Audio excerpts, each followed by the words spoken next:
नमस्कार, सत श्री अकाल, आदाब। आदरणीय सुरेंद्र वत्स जी शायद इसी तरह से बोलते हैं। तो साथियों, कैसे हैं आप लोग। मैं आपका दोस्त सुनील कागसर एक बार फिर से आपकी अपनी आरसीएम पाठशाला में स्वागत करता हूं और बेहद खुशी की बात है कि आज हम लोगों ने आधा रास्ता तय कर लिया है। आरसीएम पाठशाला का ये 90 दिनों का कोर्स चल रहा है। 90 दिनों के कोर्स में आज हम 45वें दिन में प्रवेश कर चुके हैं।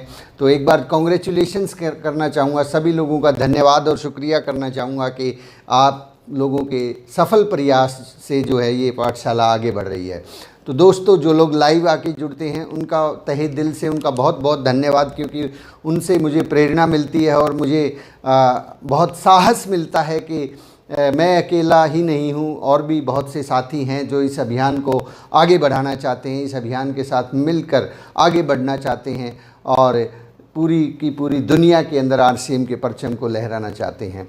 तो सभी साथियों का जो विशेष रूप से जो लाइव आ रहे हैं उनका विशेष रूप से धन्यवाद, और जो साथी बाद में भी दिन के वक्त, दोपहर के वक्त या शाम को बाद में इस प्रोग्राम को देखते हैं किन्हीं परिस्थितियों की वजह से, उन साथियों का भी दिल की गहराइयों से बहुत बहुत धन्यवाद आरसीएम पाठशाला को इतना प्यार और प्रेम देने के लिए। तो साथियों, इससे पहले कि हम आज के विषय विशेष को शुरू करें, मैं अपना छोटा सा परिचय देना चाहूँगा। मेरा नाम सुनील कागसर है और मैं पेशे से एडवोकेट हूँ। मेरी धर्मपत्नी अनीता जी आरसीएम बिजनेस में स्टार पर्ल अचीवर हैं और हम दोनों मिलकर इस बिज़नेस को आगे बढ़ा रहे हैं। हम सब मिलकर वैसे तो इस बिज़नेस को आगे बढ़ा रहे हैं। चलिए, आज जिस विषय पर हम बात करने वाले हैं, आप भी सोच रहे होंगे कि पता नहीं इतने सारे विषय, इतनी सारी बातें नई नई कहाँ से आती हैं। तो ये सब आप लोगों की मेहनत का परिणाम है। आप सब लोग जो मेहनत करें ये सब उसी का नतीजा है। मैं भी आप लोगों से सीख रहा हूँ।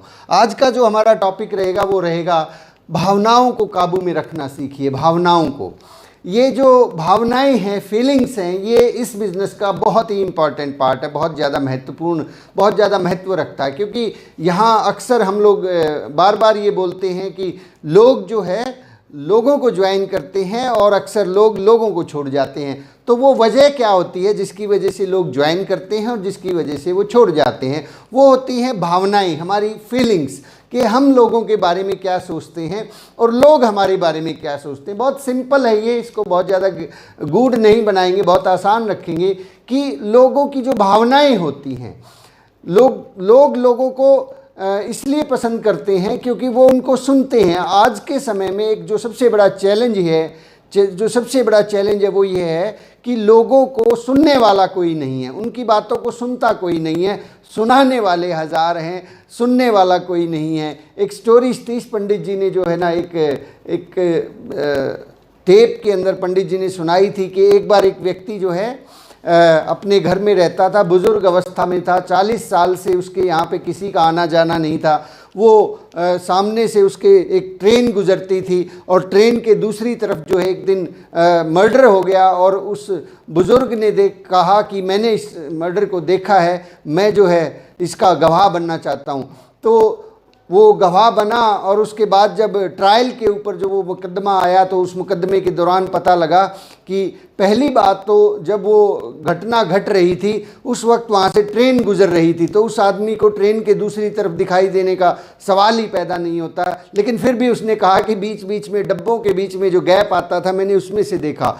फिर दूसरी बात ये निकल के आई कि उस व्यक्ति को, उसकी जो नज़र थी वो इतनी कमज़ोर थी जब मेडिकल एग्जामिनेशन हुआ कि वो इतनी दूरी तक देख ही नहीं सकता था। लेकिन फिर भी उसने ऐसा क्यों कहा कि उसने देखा? उसने इसलिए कहा कि पिछले 40 साल से कोई उसको सुनने वाला नहीं था, कोई उसको महत्व नहीं देता था।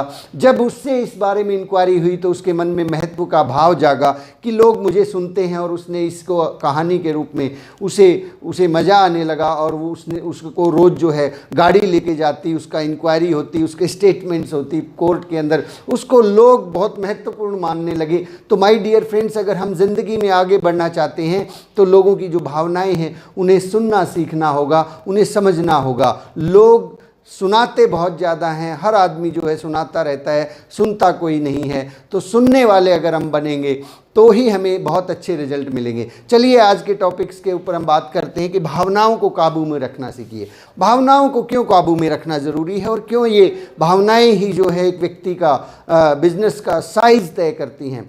सबसे पहले जब हम शुरुआत करते हैं, आप यहाँ किसी लेवल पे हो सकते हैं, आपका बिजनेस वॉल्यूम 0 से, या फिर यूँ कह सकते हैं, इसको आपने ज्वाइनिंग की है तो हो सकता है आपका बिजनेस वॉल्यूम 1000 BV से आपने शुरुआत की हो, यहाँ से लेके और 1,15,000 तक, यानी कि ईगल के पिन तक क्या होने वाला है। ईगल की अचीवर बनने में लगभग जो अमूमन जो समय लगता है वो आम तौर पे पहले जब हम लोगों ने ज्वाइन किया था वो 9 से 12 महीने का समय लगता है। ईगल अचीवर जो होता है वहाँ तक चलते चलते आपकी टीम बिल्ड हो जाती है, आपके पास एक बहुत अच्छी टीम होती है।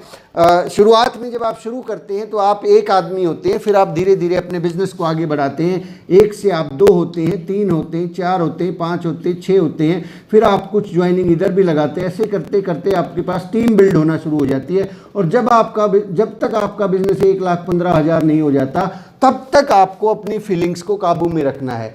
फीलिंग्स को काबू में कैसे रखना है कि बहुत बार ऐसा होगा कि आप लोगों के पास जाएंगे, उन्हें प्लान दिखाएंगे और वो व्यक्ति मना करेगा, या वो व्यक्ति हो सकता है आपका इंसल्ट भी कर दे या आपको कुछ भी भला बुरा बोल सकता है। तो इस सिचुएशन में अपनी फीलिंग्स को कंट्रोल करें, गुस्सा ना करें, उन लोगों से बुरा ना माने, क्योंकि देखिए कहीं ना कहीं जब तक हम ज्वाइन नहीं हुए थे हमने भी तो मना किया था, हमने भी तो लोगों की फीलिंग्स को हर्ट किया था। जैसे ही आप प्लान दिखाते हैं, आप शुरुआत के अंदर, इस स्टेज के अंदर फीलिंग्स को बहुत बहुत कंट्रोल में रखना है, बहुत ही सधे तरीके से रखना है।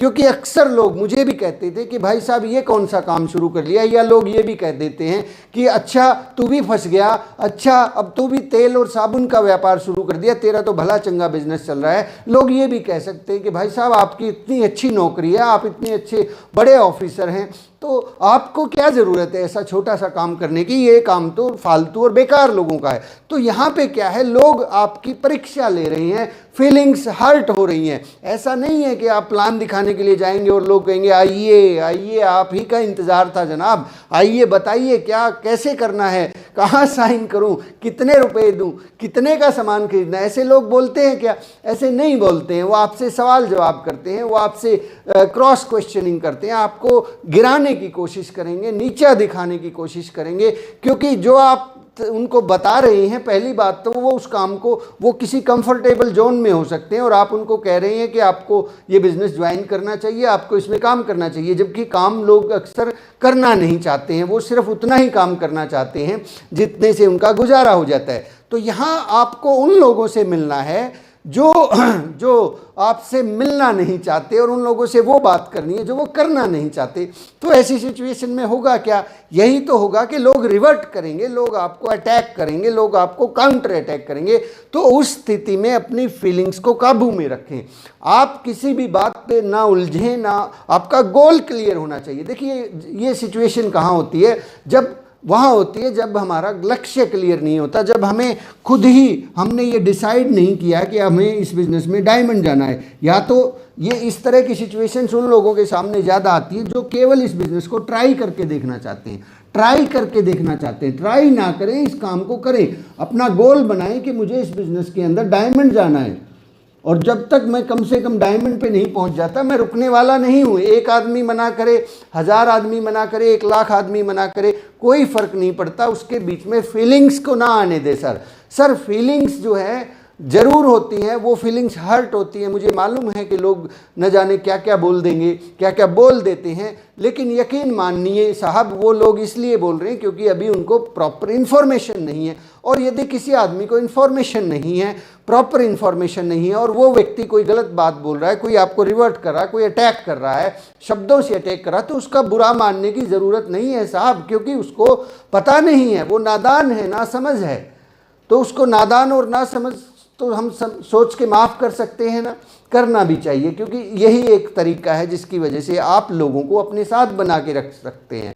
अदरवाइज अगर हम हर आदमी को काउंटर अटैक करेंगे, नहीं नहीं इसने तो ऐसा क्यों बोल दिया, वैसा क्यों बोल दिया, फिर आरसीएम बिजनेस जो है इसमें संभावनाएं बहुत कम हो जाती हैं। क्योंकि एक आदमी पहली बार में ज्वाइन नहीं होता है, वो दूसरा प्रयास करवाता है, तीसरा करवाता है, चौथा करवाता है, पांचवा करवाता है। कोई कोई आदमी को तो 10-10 बार फॉलो करना पड़ता है, कोई कोई आदमी को सालों तक फॉलो करना पड़ता है। और बहुत से लोग हैं कुछ समय लगा के आते हैं, क्योंकि अभी भी जो है काफ़ी लोगों के मन में, मैक्सिमम लोगों के मन में इस इंडस्ट्री के बारे में अवधारणाएं हैं। क्योंकि ये आपकी गलती नहीं है, ये उनकी भी गलती नहीं है, क्योंकि गेहूं जब बोते हैं ना, गेहूं के साथ साथ में खरपतवार उग ही आता है। मानता हूं कि हम लोग एक बेहतरीन कंपनी में हैं, हम लोगों ने बेहतरीन बीज बोए हैं और बेहतरीन ये काम होने वाला है। लेकिन आप सोचिए, किसान जब अपने खेत में बीज बोता है, गेहूं का बीज बोता है, तो उसके साथ में खरपतवार उगता है कि नहीं उगता है? और वो अपने आप ही उग जाता है, उसके लिए अलग से मेहनत करने की ज़रूरत नहीं होती है। ठीक इसी तरह से अच्छी नेटवर्क मार्केटिंग कंपनीज के साथ साथ में बहुत सारी कुकर मुत्ते, बहुत सारे खरपतवार भी उगाती हैं और वो लोग माहौल को ख़राब करते हैं। अब उन लोगों ने ख़राब किया है और किसी आदमी के मन में दूसरे तरह के विचार हैं, नेगेटिव विचार हैं, तो इसमें उसका क्या कसूर है भाई? उसका कोई कसूर नहीं है। कसूर तो बल्कि हमारा है कि हम अगर बहुत तेज़ी से काम करें तो ये खरपतवार पैदा ही नहीं होगा, खरपतवार को बढ़ने का मौका ही नहीं मिलेगा। अक्सर हम लोग ही थोड़ा सा स्लो चलते हैं, हम लोग ही थोड़ा ढीले ढाले रहते हैं। अगर हम लोग मिलके आरसीएम के पास जितने धुरंधर हैं, सभी धुरंधर अगर जाग जाएं तो न जाने कितना बड़ा कमाल हो सकता है। आपकी टीम में यदि 20-30 लोग भी हैं, अगर आप उन 20-30 लोगों को भी जगा पाएँ तो ये 20-30 लोग बहुत बड़ा काम कर सकते हैं। तो माय डियर फ्रेंड्स, कहीं ना कहीं अगर कोई दिक्कत है तो वो लोगों में नहीं है, हमारे अंदर है। तो हमें अपनी फीलिंग्स को काबू में रखना है, अपनी भावनाओं को काबू में रखना है। तो आप रख पाएंगे मेरे ख्याल से अपनी भावनाओं को काबू में? यस, सब लोग रखेंगे। आगे से जो है आपको कोई भी कुछ भी कहे, उस बात को हजम करना सीखिए, हजम करना सीखिए। घातक फिल्म का एक सीन मुझे याद आ रहा है, उसमें सन्नी देओल जब बहुत गुस्सा होता है, जब अपने उनके पिताजी जो है अमरीश पुरी की बहुत सारा वो बेइज्जती हो जाती है उस फिल्म के अंदर, तो जब वो बैठा होता है तो अमरीश पुरी आके उसके कंधे पे हाथ रखता है और उसको बोलता है कि काशी बेटा गुस्से को पालना सीखो, गुस्से को पालना सीखिए। माय डियर फ्रेंड्स, ये गुस्सा सबके अंदर है, इस गुस्से को सही दिशा देनी है। गुस्से को वहाँ नहीं जानना, वहाँ कमज़ोर व्यक्ति ऐसा करता है यदि हम सामने वाले को रिवर्ट करते हैं। जो मजबूत आदमी होता है वो उस गुस्से को दिशा देता है, वो साबित करके दिखाइए ना साहब, जिसने आपको मना कर दिया, जिसने आपको कुछ भी बोल दिया, तो आप साबित कीजिए कि इस बिज़नेस में पैसे आते हैं। लोग तो मतलब उसको समझाने पे ज़्यादा फोकस रखते हैं कि ना इसको समझा के रखूँगा। आप साबित कर दीजिए। आप अगले 2 साल के अंदर अंदर, आपने आज ज्वाइन किया, एक आदमी ने आज मना कर दिया कि इसमें कुछ नहीं आता, ये फालतू और बेकार लोगों को काम है। आप साबित कीजिए ना, अगले 2 साल में टेक्निकल अचीवर बन के दिखा दीजिए, बड़ी सी गाड़ी ले आइए, वो अपने आप मान जाएगा। इसको कहते हैं गुस्से को सही दिशा देना, सही दिशा में आप काम करना। मोहनदास करमचंद गांधी को जो है, जो एक मशहूर, जो एक एडवोकेट थे, उन एडवोकेट को धक्के मार के अंग्रेज़ों ने ट्रेन से फेंक दिया, तो उन्होंने गुस्सा नहीं किया, उस ट्रेन के ऊपर सर नहीं पीटा, माथा नहीं फोड़ा, वहाँ पे उसको जाके घूंसे और लात नहीं मारे कि ये क्या कर रहे हो। उन्होंने डिसीजन लिया, उस गुस्से को दिशा दी, और उस दिशा के अंदर जो है उन अंग्रेज़ों को, इतने बड़े एम्पायर को हिंदुस्तान से निकलना पड़ा, इतना बड़ा मूवमेंट उन्होंने खड़ा किया। तो माय डियर फ्रेंड्स, भावनाओं को काबू में रखना सीखिए, गुस्से को काबू में रखना सीखिए। अगर आप ऐसा कर पाए तो आप बहुत बड़ा कमाल कर सकते हैं। आपका बिजनेस इतनी तेज़ी से बढ़ेगा जिसकी कल्पना भी आपने नहीं की होगी। अक्सर जो भावनाएं होती हैं उन्हीं को हम ठेस पहुंचाते हैं, इसलिए लोग हमारे साथ जुड़ने के बावजूद भी काम नहीं करते हैं। हम अक्सर लोगों को ज़्यादा प्रेशराइज कर देते हैं, समटाइम उनकी फीलिंग्स को हर्ट कर देते हैं। भावनाओं का बिजनेस है, फीलिंग्स का बिजनेस है माय डियर फ्रेंड्स। भाव और भावनाएं, आपके मन में जो भाव है वो आपके जाने से पहले, किसी आदमी को प्लान दिखाने से पहले जाहिर हो जाता है। आपकी जो फीलिंग्स है आप वहाँ पहुँचे नहीं, उससे पहले पहुँच जाती हैं। तो माय डियर फ्रेंड्स, भावनाओं को काबू में रखना सीखिए, सामने वाले व्यक्ति को माफ़ करना सीखिए। उन लोगों की कोई गलती नहीं है, गलती तो कहीं ना कहीं हमारी ही है कि हम ज़्यादा तेज़ी से काम नहीं कर रहे। हम ज़्यादा तेज़ी से मोर प्लान अगर हम दिखाएंगे, ज़्यादा से ज़्यादा लोगों से अगर हम मिलेंगे, 5 गुना 25 का फार्मूला अगर हर व्यक्ति अपना ले जो आरसीएम पाठशाला को देख रहे हैं, लगभग 300 से ज़्यादा लोग इस पाठशाला के प्रत्येक एपिसोड को देखते हैं। मैं इस बात का पूर्ण विश्वास रखता हूं कि अगर ये 300 के 300 लोग भी रोज़ाना 25 फ़ोन कॉल करना शुरू कर दें, रोज़ाना 5 होम मीटिंग करना शुरू कर दें, तो अगले 5 साल के अंदर ये भविष्य बदल सकता है। आरसीएम ही नहीं, भारत की तकदीर बदल सकती है माय डियर फ्रेंड्स। लेकिन हमें जिम्मेवारी लेनी होगी, हमें जिम्मेवारी के साथ आगे बढ़ना होगा। तो चलिए, भावनाओं को काबू में रखना सीखिए। जब तक आपका बिजनेस 1,15,000 होता है तब तक आपके पास बहुत सारे चैलेंजेस आएंगे, लोग मना करेंगे, सारी चीज़ें होंगी। अब नेक्स्ट स्टेप पे हम बढ़ते हैं। आपका बिजनेस फिर ईगल से लेके और टेक्निकल अचीवर बनने के बीच में यदि कहीं है तो मैं आपसे बात करना चाहता हूं। आप में से बहुत सारे लोग ईगल या इसके आसपास की किसी पिन पर होंगे, या कुछ लोग ईगल से थोड़ा बहुत पीछे होंगे। मैं उन सब लोगों को इसी लेवल पे मानता हूं। यानी कि अब आपके पास एक टीम है। तो जब आपके पास एक टीम है तब ये फीलिंग्स जो हैं और ज़्यादा कंट्रोल में करनी पड़ती हैं, तब आपको और ज़्यादा संयमित तरीके से काम करना पड़ता है। तब आपके पास एक टीम होती है और उस टीम के अंदर जो लोग काम कर रहे होते हैं, देखिए जब आपकी टीम बिल्ड हो जाती है तो लोग काम करते हैं, लेकिन ऐसा होगा कि सब कुछ योजनाबद्ध तरीके से नहीं होगा। सब कुछ योजनाबद्ध तरीके से नहीं होगा। आपके पास टीम है, आपके पास लोग हैं, आपके पास डाउनलाइन है, आपके पास अपलाइन है, लेकिन ऐसा बहुत बार होगा कि सब कुछ योजनाबद्ध तरीके से नहीं होगा।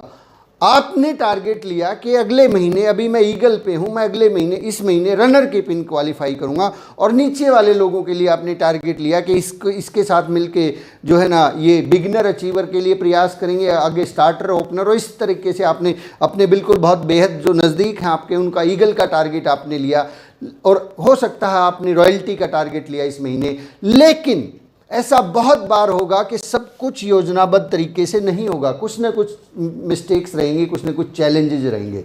तो उस स्थिति में अपनी भावनाओं को काबू में रखिए। उस स्थिति के अंदर लोगों को दोष मत दीजिए, उस स्थिति के अंदर परिस्थितियों को दोष मत दीजिए, क्योंकि यदि ऐसा हम करेंगे, यहाँ पे फीलिंग्स जो है अगर हमने कंट्रोल में नहीं की तो बहुत बड़ा नुकसान होने वाला है। यहाँ से लेके यहाँ तक का जो सफ़र है ये आपकी फीलिंग्स के ऊपर, इस तरह की सिचुएशंस जब आती हैं तो उस वक्त आपकी प्रतिक्रिया क्या होती है, आपकी प्रतिक्रिया ही आपका भविष्य निर्धारित करने वाली है।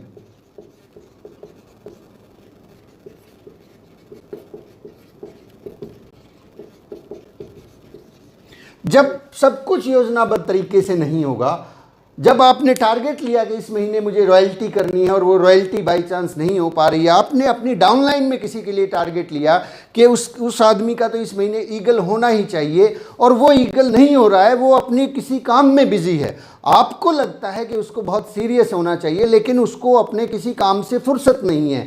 आपको लगता है कि एक आदमी जो है बहुत तेज़ी से काम कर रहा था, लेकिन अभी वो गायब हो रहा है, वो थोड़ा सा ढीला पड़ रहा है। उस वक्त रिवर्स परिस्थितियां जब होती हैं तब आपकी प्रतिक्रिया क्या होती है, तब आपका रिएक्शन क्या होता है उस बात के ऊपर। माय डियर फ्रेंड्स, यहीं आपका भविष्य तय होने वाला है, यहीं से पता लगने वाला है कि हम लोग डायमंड जाने वाले हैं या यहीं पर रुकने वाले हैं। क्योंकि ये जो घटनाएं होती हैं ये part and parcel of life है, ये इस बिजनेस का एक हिस्सा है। आप जैसे जैसे आगे बढ़ेंगे आप देखेंगे कि एक आदमी के लिए आपने बहुत सारी मेहनत की, लेकिन अचानक से उसने अपना ट्रैक चेंज कर लिया, उसने कंपनी चेंज कर ली, या उसने किसी इलेक्शन का फॉर्म भर दिया, या उसके घर में शादी आ गई, या उसकी खुद की शादी। ऐसी बहुत सारी रिवर्स कंडीशंस। आपने प्लान किया था कि मैं जो है नेक्स्ट 6 मंथ के अंदर टेक्निकल बन जाऊंगा, लेकिन इसी दौरान क्या हुआ, आपके दो डाउन लाइन है, उनमें से एक ईगल अचीवर जो बने थे पिछले महीने उन्होंने काम बंद कर दिया, एक बिल्कुल जो है ओपनर की पिन पे आए थे उन्होंने बंद कर दिया, या किसी ने कहीं पिकअप सेंटर खोला था वो पिकअप सेंटर बंद हो गया। इस वक्त आपका जो रिएक्शन है, आपकी जो प्रतिक्रिया है, जब विपरीत परिस्थितियां हैं तब आप कैसा सोचते हैं, तब क्या आप अपनी फीलिंग्स को काबू में रख पाते हैं, या माथा फोड़ लेते हैं, या लोगों को दोष देते हैं, या परिस्थितियों को दोषी ठहराते हैं, या डाउनलाइन को दोष देते हैं? इससे आपका भविष्य तय होने वाला है। माय डियर फ्रेंड्स, किसी को दोष नहीं देना है, कोई भी दोषी नहीं है। कहीं ना कहीं हमें और तेज़ी से सीखना, हमें और ज़्यादा सीखने की ज़रूरत है, ताकि ऐसी परिस्थितियां भविष्य में ना हो। और बहुत बार तो मैंने ऐसा देखा है कि इस तरह की परिस्थितियां जानबूझ के आती हैं, परमात्मा उनको भेजता है ताकि आप और मजबूत हो सकें। देखिए, परमात्मा जो है एक कमज़ोर आदमी को मुसीबतें इसलिए देता है कि वो मजबूत हो सके, और मजबूत आदमी को मुसीबतें इसलिए देता है कि वो और ज़्यादा मजबूत हो सके। तो माय डियर फ्रेंड्स, एक घड़ा भी, दिनेश चौधरी जी बहुत बार अपने सेमिनार में बताते हैं, बहुत से लीडर बताते हैं कि आपको अगर एक घड़ा खरीदना, 50 रुपए का घड़ा खरीदना है, तो उसको भी आप 50 बार ठोक बजा के देखते हो। तो ऐसा कैसे हो सकता है मेरे दोस्त कि ऊपर वाला आपको डायमंड बनाना चाहता है और उससे पहले आपको वो ठोक बजा के ना देखे, बार बार परीक्षा ना ले? ये सब आप हमारी परीक्षाएं होती हैं, हमारे सामने चैलेंज आते हैं। वो देखना चाहता है कि आप इस परीक्षा से गुजर भी आप इसके लायक हैं भी कि नहीं है। अगर लायक हैं तभी तो मिलने वाला है। बहुत से लोग तो यहाँ आने के बाद, यहाँ से यहाँ पहुँचने में बहुत सा लंबा समय लग जाता है। वो लंबा समय क्यों लग जाता है? क्योंकि भावनाओं को काबू में नहीं रखा जाता। यहाँ मिस्टेक हो जाती है। जब टीम बिल्ड होती है तो फिर टीम को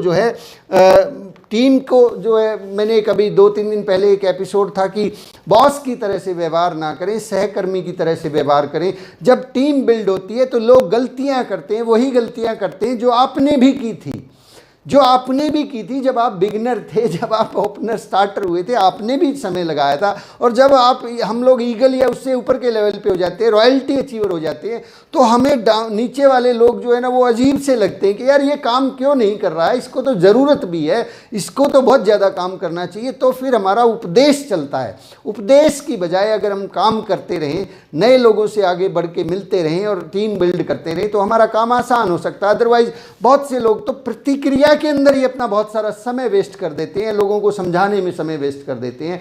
मतलब रिएक्शन और रिएक्शन होता ही रहता है। आप एक्शन करेंगे, उधर से रिएक्शन होगा, फिर एक्शन होगा, रिएक्शन होगा, और ये इस तरह से ये आग फैलती चली जाती है। जो एक आदमी ईगल बनने के बाद जो है मैक्सिमम अभी 9 से 12 महीने में ईगल के ऊपर एक आदमी पहुंच सकता है, अगर आप भावनाओं को काबू में रखेंगे। और इससे आगे 12 महीने से लेके मैक्सिमम 24 मंथ के अंदर एक आदमी टेक्निकल अचीवर हो सकता है। बस फीलिंग्स को कंट्रोल में रखिए। लोगों की जो भावनाएं हैं अच्छी, देखिए प्रतिक्रिया के बाद मैं आपको एक चीज़ और बता रहा हूं कि अच्छी परिस्थितियों के अंदर हर कोई ताली बजा सकता है, हर कोई।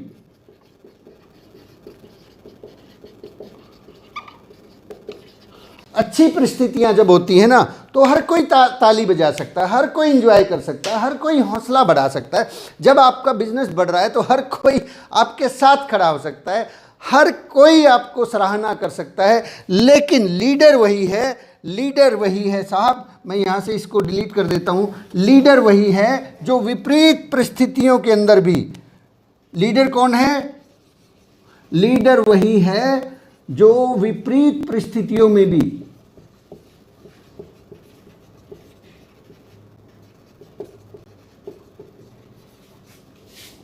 खुश रहे। लीडर वही है साहब। आपको मालूम है कि ये बिजनेस लीडरशिप ड्रिवन बिजनेस है, ये बिजनेस लीडरशिप पे चलता है। यस, आप बिल्कुल सही हैं, लीडरशिप ड्रिवन बिजनेस है। लोग आपको लीडर मानते हैं, लोग आपको अपना आदर्श मानते हैं, आइडियल मानते हैं। तो विपरीत परिस्थितियां जब हो तब आपका व्यवहार कैसा है? तब अगर आप संयमित हैं, आप बिल्कुल सधे हुए हैं, आपके ऊपर कोई ज़्यादा प्रभाव नहीं पड़ रहा है, मानता हूं थोड़ा बहुत प्रभाव पड़ता है, लेकिन उस प्रभाव को के लिए किसी को दोषी ना दें। तो लीडर अगर हैं तो आपको विपरीत परिस्थितियों के अंदर भी खुश रहना सीखना होगा। तो माय डियर फ्रेंड्स, जो कभी कभी हम लोग सीनियर्स को देखते हैं कि बड़ा मज़ा ले रहे हैं, सीनियर्स को देखकर बड़ा ऐसा लगता है कि जो सीनियर्स हैं, जो स्टार रूबी हैं, जो डायमंड है, सुरेंद्र वत्स जी वहाँ बैठे हैं चेयर पे, बड़े अच्छे से इंटरव्यू ले रहे हैं। हमें लगता है कि ये तो बड़ा मज़ा ले रहे हैं और हम यहाँ पे धक्के खा रहे हैं। माय डियर फ्रेंड्स, ध्यान रखिए, सीनियर्स ने भी, जो भी आपके सीनियर्स ने भी अपने हिस्से की कठिनाइयों का सामना किया है, जो भी आपको लगता है कि अभी ये आदमी तो वहाँ पे जाके बड़े मज़े ले रहा है, ये आदमी तो बस जो, और मैं यहाँ फील्ड के अंदर धूप है, बारिश है, लोगों की नेगेटिविटी सुन रहा हूँ, वो क्यों नहीं मदद कर रहा मेरी? माय डियर फ्रेंड्स, ध्यान रखिए, उसने अपने हिस्से की कठिनाइयों का सामना किया है, उसने भी काम किया है, उसने भी उन्हीं परिस्थितियों से, वो भी यहाँ से नेगेटिव बातें सुन के। आज हम बात करते हैं विजय विरोधिया जी की, आज हम बात करते हैं आदरणीय मुकेश कोठारी जी की, आज हम बात करते हैं आदरणीय रवि ओपी शर्मा जी की। उनका लाइफस्टाइल देखिए, उनका अंदाज देखिए, उनकी गाड़ियाँ हम देख के कई बार जो है ना, कुछ लोग बड़ी बड़ी गाड़ियाँ और बड़ी बड़ी चीज़ें देख के इस बिज़नेस में आ तो जाते हैं, लेकिन फिर सोचते हैं कि ये हो क्यों नहीं रहा है, ये लोग तो बड़ा मजाक कर रहे हैं। साहब, उन्होंने भी, ध्यान रखिए, उन्होंने अपने हिस्से की कठिनाइयों का सामना किया है। जब उन्होंने बिजनेस शुरू किया था तो उस वक्त की चैलेंजेस अगर होते, वो हमारे सामने होते, शायद हम इस बिजनेस में टिक ही नहीं पाते। ना कोई पिकअप सेंटर था, ना कोई प्रोडक्ट्स, केवल एक प्रोडक्ट होता था, कपड़ा। अब यहाँ पे 900 प्रोडक्ट हैं, अभी यहाँ पे पता नहीं हज़ारों प्रोडक्ट होने वाले हैं। अभी यहाँ पे पिकअप सेंटर्स की बाढ़ आई हुई है, अब अपनी दुकानें 1 करोड़ अपनी दुकानें हो गई हैं। मुझे तो हैरानी होती है जब मैं पिकअप सेंटर पे जाता हूँ, नए 4-5 प्रोडक्ट और मिलते हैं, बिजनेस वॉल्यूम अपने आप ही बढ़ जाता है। तो ध्यान रखिए, बड़े सीनियर्स जो हैं उन्होंने अपने हिस्से की कठिनाइयों का सामना किया है, और आपको भी अपने हिस्से की कठिनाइयाँ को, आपको भी ऐसा ही करना होगा, क्योंकि ये क्विक फिक्स स्कीम नहीं है कि सब कुछ अपने आप हो जाएगा। आपको भी अपने हिस्से की कठिनाइयों का सामना करना पड़ेगा, तभी आप सफल हो पाएंगे। चलिए तेज़ी से आगे बढ़ते हैं, समय हमारे पास थोड़ा धीरे धीरे कम होता जा रहा है। आपको देखिए, ध्यान रखिए, आलोचना करना, निंदा करना और ये जो क्रिटिसिज्म करना, ये बहुत आसान है। ये एक्चुअली अगर मैं बताऊं, ये मूर्ख लोगों का काम है, और मूर्ख लोग जो है बुराई और निंदा कर सकते हैं, इसके अलावा कुछ नहीं कर सकते। ऐसा मैं नहीं बोल रहा, डेल कार्नेगी बोलते हैं कि मूर्ख बुराई कर सकता है, आलोचना कर सकता है और निंदा करता है, और अक्सर बहुत से लोग यही काम करते हैं, इसलिए सफलता की जो रेशियो है वो बहुत कम है। मैं ये मानता हूँ कि आप लोग सफल लोग बनेंगे, आप आलोचना, निंदा और इस तरह की बातें बिल्कुल नहीं करेंगे। सेटबैक जब आए तो आपको जल्दी से बाहर निकलना है। जब भी आपके सामने सेटबैक आएगा सेटबैक, वहाँ पे एक लीडर क्या करता है, लीडर जल्दी से उसमें से बाहर आता है। जल्दी से बाहर आए, जल्दी से बाहर आए। आप भावनाओं को काबू में रखें। सेटबैक लगता है, कोई आदमी छोड़ के चला जाता है, कोई आदमी कुछ भी बोल देता है, कोई आदमी आपको लगता है कि आपने उसके साथ एक साल काम किया, एक पिकअप सेंटर खुलवाया बहुत तेज़ी से, और वो आदमी तुरंत सारी चीज़ें छोड़ देता है। आप वहाँ बैठे मत, उसके ऊपर विलाप ना करें, उसके ऊपर लंबी चौड़ी बहसबाजी और ये चीज़ें ना करें, उसको तुरंत वहीं पे दफन करें उन बातों को और आगे बढ़ जाएं। लीडर जो है हमेशा, अगर आप सफल होना चाहते हैं, तेज़ी से सफल होना चाहते हैं, आपको जब भी सेटबैक लगे बहुत तेज़ी से उससे बाहर आएँ, तभी हम लोग आगे बढ़ पाएंगे माय डियर फ्रेंड्स। लेकिन कुछ लोग जो है, जब आप इस बिज़नेस के अंदर काम करेंगे तो कुछ चीज़ें मैं आपको बता देता हूँ। आप जब आरसीएम बिज़नेस को शुरू करते हैं, आप जब आगे बढ़ते हैं तो कुछ लोग आपके साथ खेलेंगे, वो आपके साथ खेलेंगे, आपका मजाक उड़ाएंगे। कुछ लोग आपके साथ आलोचना करेंगे, आलोचना, और कुछ लोग सिस्टम का पालन करेंगे। कुछ लोग बगावत करेंगे, कुछ लोग वहीं पर बैठे रहेंगे। ऐसा बरसों तक बैठे रहेंगे, बरसों तक कुछ भी नहीं सीखेंगे। ऐसा होगा और ऐसा ही होता है। नेटवर्क मार्केटिंग में बहुत से लोग आपके साथ खेलेंगे, कुछ आलोचना करेंगे, कुछ लोग सिस्टम का पालन करेंगे, बहुत से लोग बगावत करेंगे, कुछ लोग बैठे रहेंगे, अपनी उसी पिन पर बैठे रहेंगे सालों तक, जो है उनको ईगल में ही मज़ा आता है, वहीं बैठे रहेंगे, और कुछ लोग बरसों तक नहीं सीखने वाले। तो यहाँ पर आपको ध्यान रखना है, भावनाओं को काबू में रखना है, इनके ऊपर भड़कना नहीं है। जो खेल रहे हैं आपसे, जो आलोचना कर रहे हैं, जो पालन नहीं कर रहे हैं, सिस्टम का पालन नहीं कर रहे हैं, और क्या नाम है, आरसीएम के, आप लोगों को लगता है कि बहुत से लोगों को आरसीएम पाठशाला में आना चाहिए, नहीं आ रहे हैं, डोंट वरी सर, नहीं आ रहे हैं। भावनाओं को काबू में रखें, वहाँ पे आलोचना, निंदा और शिकायत नहीं करनी है। आपको हमेशा एक चीयर लीडर की तरह से बनना है। चीयर चीयर लीडर बन के रहें, चीयर लीडर बन के रहें, हमेशा अपनी टीम का उत्साह बढ़ाने वाले रहें, हमेशा अपना उत्साह बढ़ाने वाले रहें, हमेशा चीज़ों को पॉजिटिव प्रोस्पेक्ट्स में रखें और उन परिस्थितियों में भी पॉजिटिव रहें। ऐसी भी परिस्थितियाँ आएंगी माय डियर फ्रेंड्स जब आपका कोई दोष नहीं होगा। ऐसी बहुत बार परिस्थितियां आएंगी जब आपका कोई दोष नहीं होगा, फिर भी आपको दोषी ठहराया जाएगा। उस परिस्थिति में क्या आप अपनी भावनाओं को काबू में रख सकते हैं? क्या आप, जब आपकी गलती नहीं है फिर भी आप आगे बढ़ के कहते हैं, क्योंकि आपको मालूम है कि ये टीम के हित में है, फिर भी आप खड़े होके कहते हैं कोई बात नहीं, मेरी गलती है, आगे से ऐसा नहीं होगा, हम मिलकर आगे बढ़ते हैं। बहुत बार ऐसी परिस्थिति आएंगी मेरे दोस्त कि आपकी गलती नहीं होगी, फिर भी आपको लोग गलत ठहराएंगे, दोषी ठहराएंगे, नहीं नहीं आपने ऐसा किया, आपने ये नहीं किया, वो नहीं किया। वहाँ पे अगर ऐसा हो रहा है तो बहस ना करें, आलोचना ना करें, निंदा ना करें, शिकायत ना करें। टीम के हित में अगर ये बात है कि मेरी गलती, कोई बात नहीं भाई मेरी गलती है, मैं आगे से ऐसा नहीं करूँगा, चलिए मिलकर फिर से काम करते हैं। ये इनको बोलते हैं फीलिंग्स को कंट्रोल करना। फीलिंग्स अगर हम कंट्रोल करना सीख गए, फीलिंग्स ही इस बिज़नेस का सबसे इम्पॉर्टेंट पार्ट है। अगर हमने किसी डाउनलाइन की फीलिंग्स को हर्ट कर दिया और वो बिज़नेस को छोड़ के चला गया, तो क्या सही और क्या गलत है इस बात से कोई फ़र्क पड़ता है क्या इस बात के कोई मायने रह जाएंगे?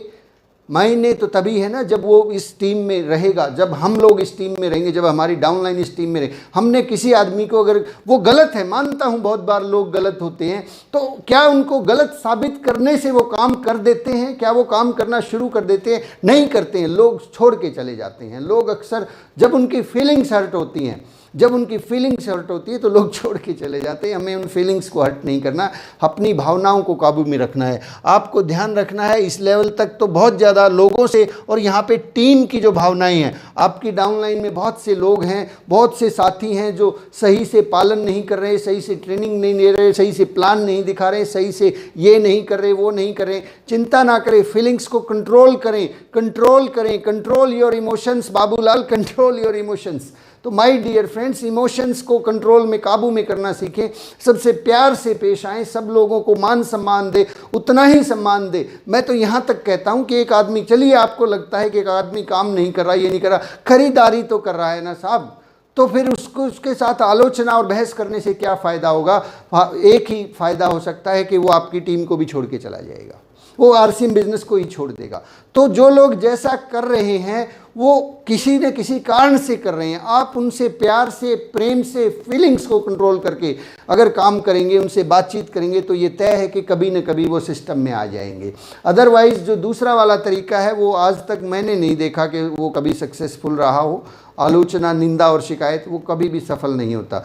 तो आज की बातचीत को मेरे दोस्तों यहीं पर विराम देते हैं। ध्यान रखिए, अपनी भावनाओं को काबू में रखिए। आपके पास टीम नहीं है तो भी भावनाओं को काबू में रखिए, टीम अगर है तो भी भावनाओं को काबू में रखिए। गलतियां करेंगे लोग साहब, 1000 गलतियां करेंगे, और अक्सर ये कहा जाता है कि काम करने वाला ही तो गलतियां करता है। काम जो लोग नहीं कर रहे हैं, खाली बैठे हैं, वो गलतियां कहाँ करेंगे? वो मौका ही नहीं मिलता। तो यदि हमारी टीम में, आपकी टीम में कोई व्यक्ति आगे बढ़ रहा है और गलतियां कर रहा है तो उसको माफ़ कर दें। हाँ, बैठ के उसको बताएं कि ये सिस्टम इस तरीके से है, लेकिन उसके बारे में फीलिंग्स को बीच में ना आने दें। उपदेशक ना बने, गुस्सा ना करें और लोगों के मान सम्मान को ठेस ना पहुंचाएं। Thank you very much. जय आरसीएम। आज की बातचीत यहीं समाप्त करते हैं। आप इस चैनल को लाइक कर सकते हैं, सब्सक्राइब कर सकते हैं, शेयर कर सकते हैं, ताकि लोग इस बात को, इस बहुत बारीक सी बात को समझ सकें और तेज़ी से यहाँ तक के लेवल पे आना थोड़ा सा आसान रहता है। यहाँ से यहाँ तक जाने के लिए इन भावनाओं को काबू में रखना बहुत ही ज़रूरी होता है, बहुत ही इम्पॉर्टेंट होता है। Thank you very much. जय आरसीएम।